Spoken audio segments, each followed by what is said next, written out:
మీ business ఏదైనా మీ ఊర్లో promotion చేయాలంటే అది సుమన్ టీవీతోనే సాధ్యం. ఇప్పుడే సంప్రదించండి.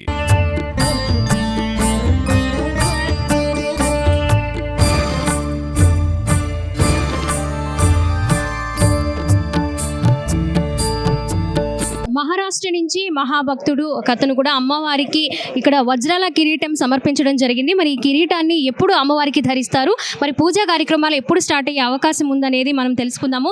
స్వామీజీ చెప్పండి, కిరీటానికి సంబంధించి డీటెయిల్స్, అలాగే అమ్మవారికి ఎప్పుడు అలంకరించబోతూ ఉన్నారు? మహారాష్ట్రకు చెందినటువంటి ఒక మహాభక్తుడు సౌరభ్ గారు. ఆయన పూర్వం టీటీడీకి కూడా ట్రస్ట్ బోర్డులో చేశారు. ఆయన చాలా విశేషంగా అమ్మవారికి సంబంధించిన, అలాగే వెంకటేశ్వర స్వామి కూడా చాలా ఇచ్చారట. ఆయన అమ్మవారికి ఇలాగా వజ్రాల కిరీటం అని చెప్పి మన బీవీఎస్ఎన్ రాజు గారు ఆయనకి చెప్పడంతో ఆయన మా శిష్యుడే. ఆయన వచ్చి అమ్మవారికి ఎంత కావాలంటే చేద్దామని చెప్పి వీళ్ళు వజ్రాల కిరీటం దరిదాపు 2 కోట్ల పైన అయిందట ఆ కిరీటం. అది అమ్మవారికి చేయించడం జరిగింది.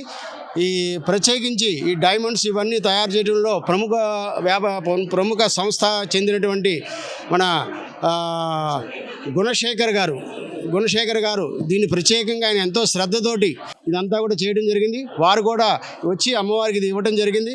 కాబట్టి భక్తులందరికీ కూడా ఈ అమ్మవారి కిరీటాన్ని ఈ రోజున చిన్న శాంతి హోమాలు అవన్నీ ఉంటాయి. ఆ శాంతి హోమాలు అవన్నీ అయిన తర్వాత, అభిషేకం అయిన తర్వాత అమ్మవారికి రేపటి నుంచి గాయత్రీదేవి అలంకారం రేపటి నుంచి ఈ కిరీటం అమ్మవారి యొక్క అలంకారంలో ఉంటుంది. అందరికీ కూడా సూర్యచంద్రులు, అలాగే ఈ వజ్రాలతో సంబంధించినటువంటి అమ్మవారికి చాలా విశేషమైంది. ఎందుకంటే శుక్రుడు ఆధిపత్యం వహించినటువంటి శుక్రుడిది ఎప్పుడైతే అమ్మవారికి వజ్రాలు వచ్చినాయో అందరికీ కూడా శుభంగా ఉంటుంది. భక్తులందరికీ కూడా ఎంతో యోగం ఇది రావటం.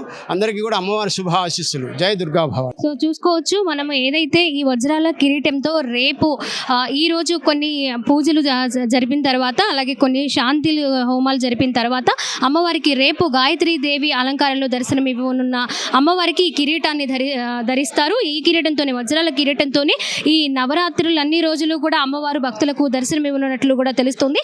ఈ కిరీటం ధర వచ్చి 2 కోట్ల రూపాయలుగా కూడా స్వామీజీ చెప్తూ ఉన్నారు. కెమెరా పర్సన్ కృష్ణతో స్వాతి, సుమన్ టీవీ, ఇంద్రకీలాద్రి నుంచి.